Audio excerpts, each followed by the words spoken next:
عزیز الرحمان عزیز بھائی کا سوال ہے، خامند نے طلاق دی ہے، 1 ماہ ہو گیا ہے، بہن سکول ٹیچر ہے، اس کا 1.5 سال کا بچہ ہے، خامند سے خرچہ نہ ملنے کی وجہ سے عدت کے دوران وہ سکول جا سکتی ہے کہ نہیں؟ بڑا اہم سوال ہے اور بڑا ضروری ہے، اور تمام لوگوں کے لیے یہ بہت زیادہ سمجھنے والا سوال ہے۔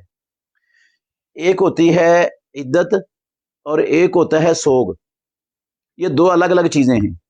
ہمارے معاشرے میں ان کو خلط ملط کر دیا گیا ہے، اور اہل علم بھی اس کو خلط ملط کر دیتے ہیں۔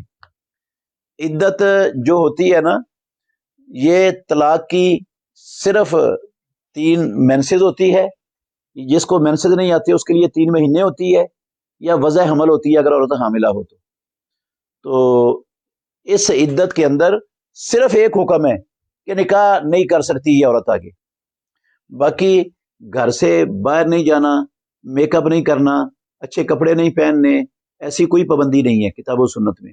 خوشبو نہیں لگانی، کوئی مسئلہ نہیں ہے ایسا، سرما نہیں پہننا، کنگھی نہیں کرنی، تیل نہیں لگانا، کوئی مسئلہ نہیں ہے ایسا۔ یہ سوگ میں ہے کہ جب جو عورت سوگ مناتی ہے نا، اس کے لیے ہے کہ وہ زیب و زینت نہیں کرے گی، زیورات پہنے ہوئے ہیں تو وہ اتار دے گی، پرکشش کپڑے نہیں پہنے گی، گھر سے باہر نہیں نکلے گی، یہ سوگ کے لیے ہے۔ اور سوگ وفات پر ہوتا ہے۔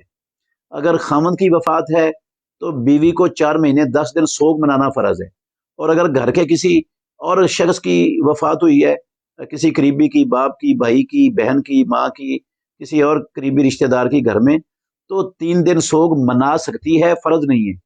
1 دن بھی منائے تو کوئی گناہ نہیں ہے۔ تو یہ سوگ میں ہوتا ہے کہ وہ باہر نہیں جا سکتی۔ عدت میں باہر جانے سے روکنے کی کوئی پابندی نہ قرآن میں آئی ہے، نہ پیارے پیغمبر کی حدیث میں آئی ہے کہ طلاق کی یا خلع کی عدت میں عورت باہر نہیں جا سکتی۔